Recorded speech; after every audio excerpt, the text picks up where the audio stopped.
Abstain file বিশ্বব্যাপী ব্যাপক আলোচিত। বিষয়টি আপনি কিভাবে দেখছেন? এটিকে সাদা চোখে আমরা তো দেখছি যে একজন মানসিকভাবে বিকারগ্রস্ত বা বিকৃত মস্তিষ্ক মানুষের প্রচণ্ড রকমের পিশাচিক কর্মকাণ্ড। বাট এটাকে এর বাইরে আরও বিভিন্ন অ্যাঙ্গেল থেকে দেখবার সুযোগ আছে। বিশেষ করে যখন এর সাথে এমন রথী মহারথীরা যুক্ত, এই বিকৃতি, এই পৈশাচিকতা, এই নির্মমতা, এই আপনার পশুসুলভ উল্লাস, আনন্দ এবং ভোগ, এটার সাথে যারা জড়িয়ে আছে সেই মানুষগুলোর দিকে তাকালে সবাইকে বিকৃত মস্তিষ্ক বলে চালিয়ে দেওয়া সহজ নয়। দ্বিতীয়ত, এই ব্যক্তি অ্যাবস্টেইনের বিভিন্ন বক্তব্য, তার বিভিন্ন সময় সাক্ষাৎকার এবং তার উপর অল ওভার যে ফলো আপ, সেটির সামারিতে এসে নিশ্চিন্তে বলা যায় বা নির্দ্বিধায় বলা যায় যে এটা মূলত শয়তান পুজো যারা করে তাদের রিচুয়ালের অংশ। আমি অতি সম্প্রতি একটি ভিডিওতে ইউএসএ থেকে কোনো একটা অনুষ্ঠানে একজন ইহুদি নারীকে একজন সাংবাদিক প্রশ্ন করেছেন যে, "আপনাকে একটা ভালো ইহুদি ফ্যামিলি হিসাবে আমরা জানি। আসলে কি তাই?" তখন সে ভদ্রমহিলা তার ফ্যামিলির বিভিন্ন হিস্ট্রি বলছিলেন এবং বলছিলেন যে নিরুপায় হয়ে আমাদেরকে যেতে হতো, আমাদেরকে নিয়ে যাওয়া হতো এবং আমাদের ফ্যামিলিতে বাচ্চাদেরকে বলি দেওয়া হতো। এই যে অ্যাবস্টেইনের এখানে বাচ্চাদের প্রতি যে নির্মমতা, তাদেরকে নিয়ে আপনার বিভিন্নভাবে অপহরণ করে এনে তার দ্বীপে, তার বিভিন্ন হোটেলে সেগুলোকে আপনার মানে জাস্ট অন্য ১০ টা পশু জবে করে আমরা যেভাবে খাই, সেভাবেও না, বরং অত্যন্ত নির্মমভাবে এই শিশুগুলোকে শেষ করা এবং নানাভাবে আপনার তাদেরকে উপভোগের বস্তুতে পরিণত করা। শিশু, নারী, এরকম আরও বিভিন্ন যে মানুষগুলোর প্রতি যে নির্মমতাগুলো করা হতো, এই পুরো প্রক্রিয়াটা সম্পর্কে সে ভদ্রমহিলার বক্তব্য অনুযায়ী বোঝা যায় যে এটি মূলত শয়তান পুজোর অংশ। শয়তানের যারা পুজো করে, উপাসনা করে, তাকে সন্তুষ্ট করার জন্য রিচুয়ালের অংশ হিসাবে এই সমস্ত আপনার নোংরামো করতে হয়। এই নোংরামোর এমন পার্ট আছে যেগুলো আসলে মুখে উচ্চারণ করবার যোগ্য নয়। সেই জিনিসগুলো তারা করতো এবং বিশ্বের ক্ষমতাধররা, বড় প্রভাবশালী ব্যক্তিরা দিন শেষে এই সমস্ত রিচুয়ালের মধ্য দিয়ে তারা পার হয়। এখানে এই যে ইহুদি ফ্যামিলির যে মহিলার সাক্ষাৎকার এবং আপনার অ্যাবস্টেইনের যে বিভিন্ন সময় সাক্ষাৎকার বা তার যে লাইফস্টাইল বা তার যে পুরো কার্যক্রম, এটা ফলো আপ করলে বোঝা যায় যে শিশুদেরকে বলি দেওয়া কত নির্মমভাবে কে বলি দিতে পারছে এবং নারীদের প্রতি কত নির্মম কে হতে পারছে অপহরণ করে, এবং আপনার ঐতিহাসিকতা কতটা করতে পারছে, এর উপরে শয়তানের সন্তুষ্টি অনেকটা নির্ভর করে। আল্লাহ যে মানুষকে সতর্ক করেছে শয়তানের ব্যাপারে এবং বারবার করে শয়তান থেকে আমাদেরকে সাবধান থাকতে বলেছে, এবং শয়তানকে সন্তুষ্ট করে শয়তানকে শয়তান আল্লাহ সৃষ্টি, তাকে তার বিশেষ কিছু পাওয়ার আল্লাহর তরফ থেকে দেওয়া আছে, এটা পার্ট অফ এক্সাম, পরীক্ষার অংশ। সেই জায়গা থেকে শয়তান থেকে দূরে থাকার যে সতর্কীকরণ দীর্ঘদিন থেকে বা মানুষের শিশু থেকে আল্লাহ তাআলা আমাদেরকে নবী রাসূলদের মাধ্যমে করেছেন, সেটি আবারও আমাদের কাছে অত্যন্ত বাস্তবসম্মত এবং আবারও সেটা আমাদের জীবনের সাথে খুব রিলেভেন্ট যে সেটি প্রমাণ হলো।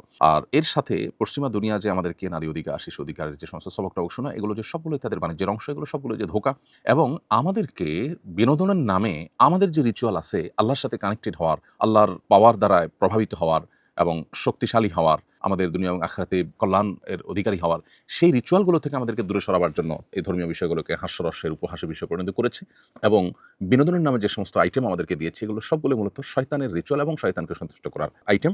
সেগুলো দিয়ে তারা আমাদের যে আধ্যাত্মিকতা, আমাদের যে আধ্যাত্মিক শক্তি, সেটাকে ধ্বংস করছে। প্রসঙ্গত এখানে আরেকটু বলে রাখি, ওই ইহুদি নারীর বক্তব্য শোনার পর আমার কাছে মনে হলো যে ফিলিস্তিনে তারা যে শিশুদেরকে টার্গেট করে যে হত্যা করেছে, দীর্ঘদিন পর্যন্ত তাদের প্রতি যে নির্মমতা তারা চালিয়েছে, এটিও তাদের সেই রিচুয়ালের অংশ কিনা সেটি ভেবে দেখবার যথেষ্ট সুযোগ আছে। কারণ শয়তানকে সন্তুষ্ট করবার জন্য যে শিশু বলি থেকে নিয়ে যত রকমের আয়োজন আছে, এমনকি ওই যে ভদ্রমহিলার বক্তব্যে শুনছিলাম যে এমনও হয় যে পারিবারিকভাবে প্ল্যান করে বাচ্চা গর্ভে ধারণ করা হয় এবং আশপাশের মানুষকে বুঝতে দেওয়া হয় না, ওই বাচ্চা মূলত শয়তানকে সন্তুষ্ট করার জন্য বলি দেওয়া হবে, এটি থাকে উদ্দেশ্য এবং সেটি দেয়া হয়।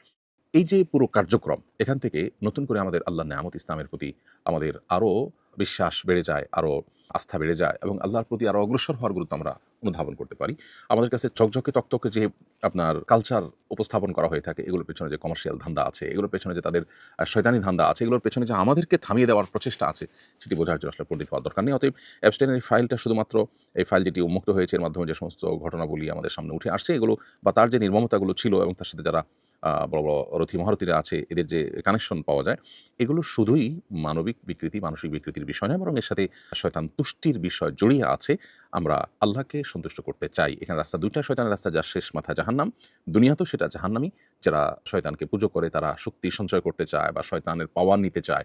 এই পাওয়ার দিয়ে তারা হয়তো দুনিয়াতে সাময়িক রাজত্ব করে, কিন্তু তারা মানসিকভাবে কেউ আসলে সুখ পায় না। অতএব এই এপস্টাইনের ফাইল, এটা নিয়ে অনেক কথা বলার আছে, এটা নিয়ে অনেক কথা ভাববার আছে। কোরআনে কারীম যে বাল মূর্তিকে পুজো করতে নিষেধ করেছে, সে সেই বালের বিশেষ অনুগত ছিল এবং তার জীবনের অনেক কিছুতে সেটার প্রভাব পাওয়া যাচ্ছে। এখনকার যে সমস্ত তথ্য-উপাত্ত আসছে তাদের মাধ্যমে, গণমাধ্যমের মাধ্যমে, সেগুলো থেকে বোঝা যাচ্ছে। তো এই যে বাল এর যারা পূজা করত, যেটাকে আপনার ওই যে লিঙ্গ পূজা টাইপের যৌন বিকৃতি বা বিকৃত যৌনতা এর সাথে যাদের সম্পর্ক আছে, এরা মূলত ওই বাল মূর্তির পূজার ওইটাকেই চর্চা করছে। অ্যাপস্টাইনের মধ্যে সেই জিনিসটাও পাওয়া যাচ্ছে। এখানে প্রসঙ্গত আরেকটু বলে রাখি যে ট্রান্সজেন্ডার সহ যে সমস্ত আপনার বিকৃতির কালচার আমাদের সমাজে আমরা দেখতে পাই এখন গোটা পৃথিবীতে অ্যাগ্রেসিভলি যেটা পুশ করার চেষ্টা করা হচ্ছে, এর সাথে আসলে শয়তানকে তুষ্ট করার বা শয়তানের উপাসনা করার বা রিচুয়ালের একটা সম্পর্ক বা যোগসূত্র কিন্তু আছে।